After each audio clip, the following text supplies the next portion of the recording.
നിങ്ങളുടെ ഇഷ്ട പരമ്പരകൾ എക്സ്ക്ലൂസീവായി സൺ നെക്സ്റ്റ് ആപ്പിലൂടെ തികച്ചും ഫ്രീ ആയി ഇപ്പോഴേ ആപ്പ് ഡൗൺലോഡ് ചെയ്യൂ. പറയടി, എന്താ ഉണ്ടായത്?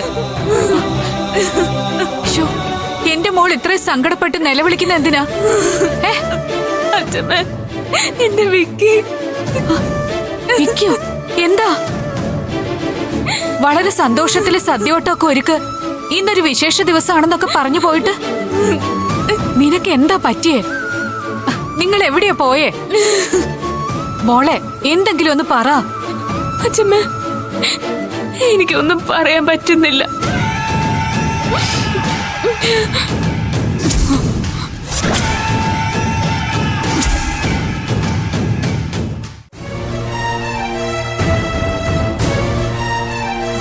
എടാ മോനെ, എന്താ ഉണ്ടായത്? എന്തിനാ ഇവളിങ്ങനെ സങ്കടപ്പെടുന്നേ? അവക്ക് എന്തോ സങ്കടമുണ്ട്. നിങ്ങൾ രണ്ടാളും കൂടി രാവിലെ എവിടെയാ പോയത്? അത് ഞങ്ങളെ ഹോസ്പിറ്റൽ വരെ ഒന്ന് പോയതാ. അഞ്ജലിക്കൊരു ക്ഷീണം, അതുകൊണ്ടൊന്ന് ചെക്കപ്പിന് പോയതാ. പിന്നെ എന്തിനാ ഇവള് കരയുന്നേ? ദേവൂട്ടി, അത് ഞങ്ങൾ തമ്മിൽ ചെറിയൊരു സൗന്ദര്യപ്പിണക്കം അല്ലേ, അല്ലാതെ വേറെ കുഴപ്പമൊന്നുമില്ല. അത് ഞാൻ ഇപ്പൊ തന്നെ മാറ്റിയെടുക്കില്ലേ? ആ ദേവൂട്ടി ചെന്നേ വാ, ഇത് ഞാൻ ഇപ്പൊ മാറ്റിയെടുത്തോളാം. നടക്ക.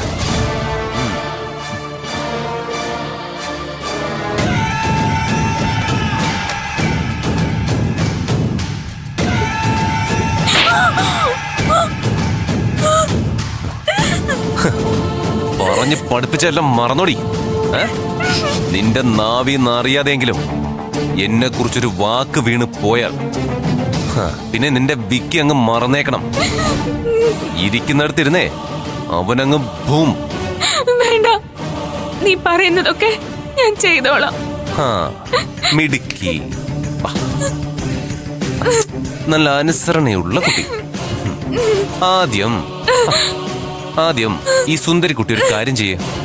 താഴെ ആ ബാങ്ക് മാനേജറില്ലേ, പുള്ളി വളവളവളവാന്നങ്ങ് പറഞ്ഞോണ്ടിരിക്കുക. കണ്ടില്ലേ മോള്? ആ കുരങ്ങനെ ഇവിടെ നിന്ന് ഓടിക്കണം. അതെന്ത് പറഞ്ഞിട്ടാണെങ്കിലും പ്രവർത്തിച്ചിട്ടാണെങ്കിലും നീ ആ സാധനത്തെ ഇവിടെ നിന്ന് ചാടിക്കണം. ഞാനോ? ഞാൻ എങ്ങനെ അയാളെ ഓടിക്കാനാ? അതൊക്കെ നിന്റെ കാര്യം. അത് നിനക്ക് വിട്ടു തന്നിരിക്കുന്നു. ഈ പൂച്ച ആണോ പെണ്ണോ അതൊരു വിഷയമല്ല. എലിയെ പിടിക്കണം, അത്രേ ഉള്ളൂ. എന്ത് കുന്ത്രാണ്ടം കാണിച്ചാലും പ്രശ്നമില്ല, അയാൾ ഇവിടുന്ന് പോണം.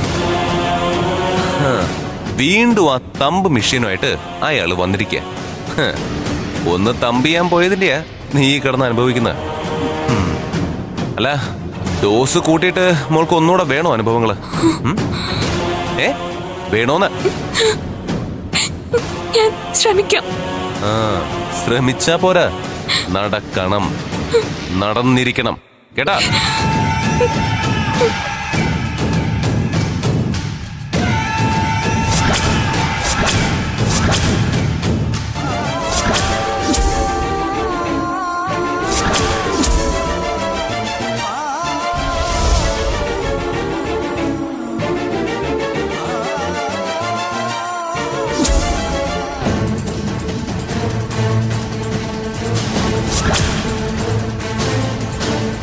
അതെ, വിക്കി എവിടെ? അവനെ വെയിറ്റ് ചെയ്തല്ലേ ഈ മാനേജർ ഇവിടെ ഇരിക്കുന്നത്. മുറിയിലുണ്ട്. ഈ ബാങ്ക് മാനേജറെ ഇവിടെ നിന്ന് പറഞ്ഞേക്കാൻ എന്താ ഒരു വഴി?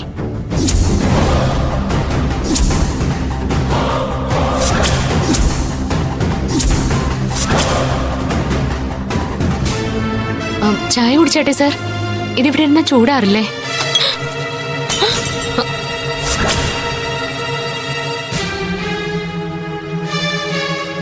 അഞ്ജലി, നീ എന്താ ഈ കാണിച്ചത്? നിനക്കെന്താ ഭ്രാന്ത് പിടിച്ചോ?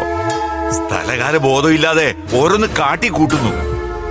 ഇനി ഇതിന് തമ്പ് ഇംപ്രഷൻ എടുക്കാൻ പറ്റുമോ? അത് എടുക്കാതിരിക്കാൻ നീ ഇത് ബോധപൂർവം ചെയ്താണെന്ന് ഞാൻ പറഞ്ഞാൽ നീ അത് നിഷേധിക്കുവോ? അറിഞ്ഞുകൊണ്ട് ചെയ്തതല്ലേ നീ ഇത്?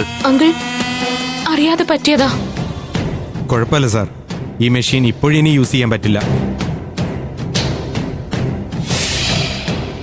ആ നാളെ വിക്കിയും അഞ്ജലിയും സാധിക്കുമെങ്കിൽ സാറും കൂടി ബാങ്കിലേക്കൊന്ന് വന്നാൽ മതി. നമുക്കവിടെ വെച്ച് തമ്പി ബ്രഷും ചെയ്യാം.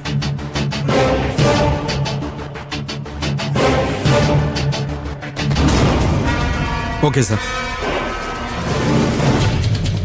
അങ്കിളെ, അഞ്ജലി ഇത് ബോധപൂർവം ചെയ്തത് തന്നെയാ. വിക്കി തമ്പി ഇംപ്രഷൻ ചെയ്യരുതെന്ന് അഞ്ജലിക്ക് എന്താ ഇത്ര വാശി? അല്ലെങ്കിൽ അതിന്റെ പിന്നിൽ ഇനി വല്ല കള്ളക്കളിയോ നാടകമോ വല്ലതും ഉണ്ടോ? ഡ്രാമയാ. ഇവളുടെ ലൈഫ് മൊത്തം ഡ്രാമയാ. ദേ, ഇപ്പൊ ഇവളിവിടെ കാണിച്ചതും ഡ്രാമയാ. ഇവളെന്റെ മകന്റെ ജീവിതത്തിലേക്ക് വന്ന ദിവസം തുടങ്ങിയതാ ഈ വീട്ടിലെ അസ്വസ്ഥതകൾ. ഞാൻ എന്റെ മകനെ കാര്യങ്ങൾ ഏൽപ്പിച്ചതിന് നിനക്ക് വല്ല ഛേദമുണ്ടോ? എനിക്കിപ്പോ ഒരു സംശയം. കഴിഞ്ഞ ദിവസം നീയും വിക്കിയും കൂടി ബാങ്കിൽ ചെന്നിട്ട് കാര്യങ്ങൾ ഓക്കെ ആകാത്തതിൽ നിന്റെ കുബുദ്ധി പ്രവർത്തിച്ചിട്ടുണ്ടോന്നാ എന്റെ സംശയം. അങ്കിളെ, ഇപ്പൊ പറഞ്ഞത് തികച്ചും ശരി തന്നെയാ. ഉണ്ടാകും, ഇവളുടെ കുബുദ്ധി പ്രവർത്തിച്ചിട്ടുണ്ടാവും. അതല്ലെങ്കിൽ അങ്കിളുടെ ബിസിനസ് കാര്യങ്ങൾ വിക്കിയെ ഏൽപ്പിക്കുന്നതിൽ അഞ്ജലിക്ക് നഷ്ടമൊന്നുമില്ലല്ലോ. ഇവളുടെ കുടുംബസ്വത്ത് എഴുതിയൊന്നും അല്ലല്ലോ വിക്കിക്ക് കൊടുക്കുന്നേ. ഇതിപ്പോ അച്ഛനും മകനും തമ്മിലുള്ള കാര്യത്തിൽ ഇവൾ എന്തിനാണ് ഇടപെടുന്നത്? കേട്ടിട്ടേ ഉള്ളൂ, അവിടെ സുഖം ഇവിടെ സുഖം. പിന്നെ കത്ത് കൊടുക്കാൻ ചെല്ലുന്ന പോസ്റ്റ്മാനാണോ സൂക്കേട്? അതുപോലെ ഇപ്പൊ ഇവിടത്തെ കാര്യം. അച്ഛനും മകനും ഒരു കുഴപ്പമില്ല, അഞ്ജലിക്കാണ് പ്രശ്നം. അതെ അതെ, എന്റെ അധ്വാനത്തിന്റെ ഫലമായി ഉണ്ടാക്കിയിരിക്കുന്നൊക്കെ ചുമതലയുടെ പവർ ഓഫ് അറ്റോർണി വിക്കിക്ക് എഴുതി നൽകാൻ ഞാൻ തീരുമാനിച്ച ദിവസം തുടങ്ങിയതാ ഇവളുടെ സൂക്കേട്. പക്ഷേ അറിയാതെ സംഭവിച്ചതും ആകാലോ. ശ്വേതയ്ക്ക് അഞ്ജലിയോട് പണ്ടേ താല്പര്യമില്ല. അപ്പൊ പിന്നെ കിട്ടുന്ന അവസരം പരമാവധി പ്രയോജനപ്പെടുത്താലോ. ഇഷ്ടമില്ലാത്ത അച്ചി തൊട്ടതെല്ലാം കുറ്റമാണല്ലോ. അതാണല്ലോ ഇപ്പൊ ഇവിടുത്തെ ഒരു സാഹചര്യം. എന്തായാലും അറിഞ്ഞുകൊണ്ട് എടുത്ത് ഇത് ചെയ്യുമെന്ന് ഞാൻ കരുതുന്നില്ല. മനുഷ്യരല്ലേ, അബദ്ധങ്ങളൊക്കെ സംഭവിക്കും. ഒരബദ്ധം പറ്റിപ്പോയെന്ന് കരുതി ഏടത്തിയുടെ മണ്ടയിലോട്ട് ഏണിച്ചാരിങ്ങ് കയറുന്നത് അത്ര നല്ലതൊന്നും അല്ല. മാത്രമല്ല, ഇത് പരിഹാരമില്ലാത്ത സങ്കീർണമായ പ്രശ്നമൊന്നും അല്ലല്ലോ. നാളെ ബാങ്കിലോട്ടൊന്ന് പോയി കഴിഞ്ഞാൽ തീരാവുന്ന പ്രശ്നമല്ലേ ഉള്ളൂ. ഇവിടെ കിടന്ന് ഈ ചവിട്ട് നാടകമൊന്നും ആരും കളിക്കേണ്ട കാര്യമില്ല. നാളെ തീരാവുന്ന ഒരു ചെറിയ പ്രശ്നമേ ഉള്ളൂ ഇത്. ഏടത്തി, രാവിലെ തന്നെ ഏട്ടനെയും കൂട്ടി ബാങ്കിലേക്ക് ഒന്ന് ചെന്ന് ഈ പ്രശ്നം അങ്ങ് പരിഹരിച്ചേക്കണം.